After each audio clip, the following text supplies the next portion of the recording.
Hello everybody, and thanks for tuning into my second video. Today we're gonna be making a delicious birthday cake, and it's actually one of my best friend's birthdays this month, and I wanted to surprise her with a little birthday cake. I think it turned out pretty good, and if you want to learn how to make this yourself, just keep watching the video, and all the ingredients and everything are gonna be down below in the description. Okay, so first you're gonna start out with a clean bowl, and we're just gonna start off with our dry ingredients. Okay, so with our sifter, we're just gonna sift all the dry ingredients, starting with the flour, and I'm gonna have all the measurements linked in the recipe that I use down below in the description.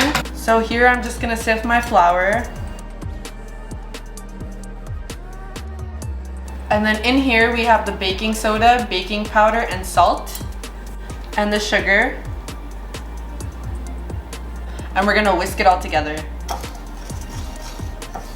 Now we're gonna move on to our wet ingredients. So we're just gonna get a clean bowl.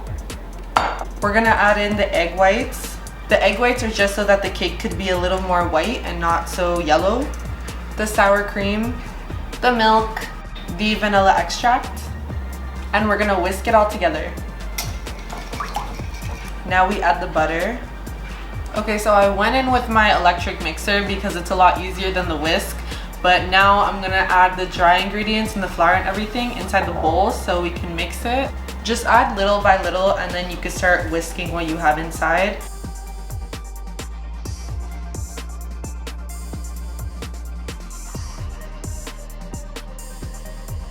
Okay, now that our batter is ready, we're just gonna add the sprinkles inside. I'm just gonna eyeball how much sprinkles I want, so I'm just gonna add some.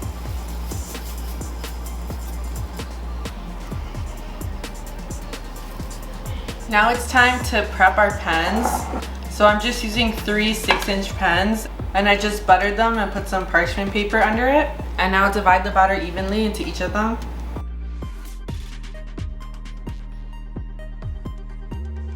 And now we're just gonna put it in the oven for 340 degrees for 30 to 35 minutes until it's all cooked evenly. And while that's in the oven, we're gonna start working on our buttercream frosting.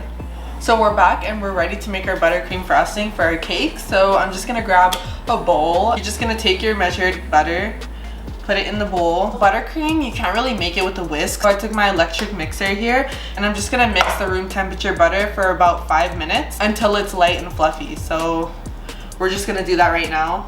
I already finished doing the buttercream frosting because honestly it takes kind of long and it's a little messy, so I just did that off camera. And I also took out the cakes from outside the oven, and they already had time to cool, so they've all just been chilling on this rack. So they're pretty cool right now, so we're just gonna start piping them. If you guys have one of these spinny cake stands, it would honestly come in handy because this is gonna help you a lot when you start decorating your cakes. So one of my favorite things to use to decorate cakes is this right here and this. I really like the plastic ones instead of the metal ones because I feel like they're just a lot smoother. I don't know if they actually are, but like for me, it's a lot easier. So now we're gonna start decorating. Always make sure that your cakes are cool before you start piping, or else the buttercream frosting is just gonna melt on top of them, and that's not what you want. I just like to start off with a little dollop in the beginning, just so that the cake could stick to the stand and it's not moving around everywhere. And so now we're gonna start piping the layers. It honestly doesn't matter how it looks at this stage. This isn't gonna be the external part or anything. It's just gonna be like what's on the inside and what you're gonna see when you cut the cake. And then you're just gonna wanna spread. I'm not trying to make my layers too thick because I don't think I made enough buttercream. So I'm just gonna make very thin layers. But if you do want a lot of buttercream frosting in between your layers, definitely make more buttercream. And then now we're just gonna keep adding the rest of the cake layers.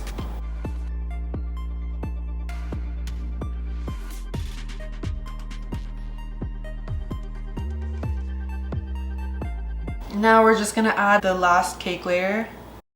And this one I'm just gonna add upside down because I want it to be flatter than the rest of them, because it's gonna be the part at the top and I want it to be flat, so it's easier to decorate the top. Okay, so now we're gonna start on our crumb coat. It's just gonna be a thin layer of buttercream, and we're gonna place the cake in the fridge for 10 minutes to chill. It's just so that when we put our last layer of buttercream frosting that there's no crumbs.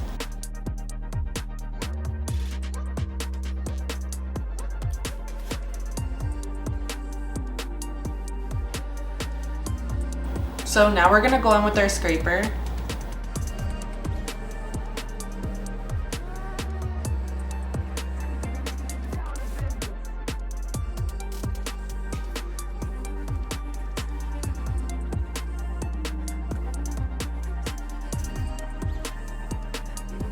Okay, so now that our crumb coat is all done, we're just gonna put it in the fridge to chill for 10 minutes. I didn't make enough buttercream frosting, so now while it's chilling in the fridge, I'm just going to make another batch. So now that it's been 10 minutes and our crumb coat is done, I took the cake out of the fridge and I made the other batch of the buttercream frosting. So now I'm just gonna start piping it. You're gonna notice that it's gonna be a lot easier to slide the frosting along the cake after the crumb coat.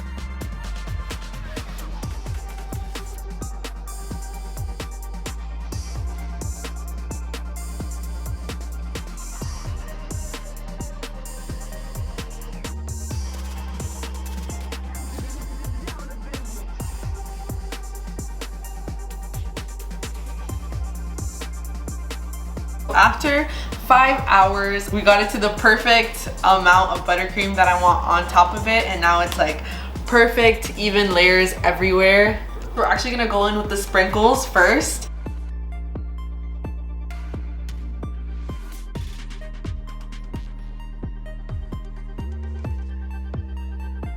Okay, so now that we got our beautiful cake with its sprinkles at the bottom, it was honestly kind of hard to put the sprinkles there, but what you have to do is just put some in your hand and start creating the base, and then just start adding it up and gradually turning this thingy. It's a lot easier.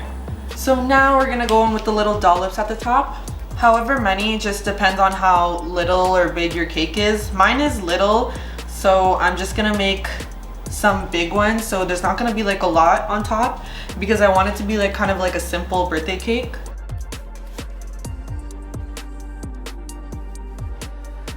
So now that that's all done, we're just gonna add some sprinkles on the top. So you don't want it to look too sprinkly and like there's just too much going on. So we're just gonna add a little bit to the top. So now we're finished with our cake. Let me just show you guys up close what it looks like. Okay, so that's basically it. If you wanted to put writing on top, you definitely could. Like if it's for a birthday, you could put like happy birthday and then like the person's name or like a little design in the middle. But like I wanted to keep mine a little simple, so we're done. I hope you guys like this video. Don't forget to like and subscribe. Comment some baking ideas of what I should bake next. If you wanted to recreate this recipe, I did link the recipe that I used down below in the description for you guys to follow. Thanks for watching, and I'll see you guys in my next video.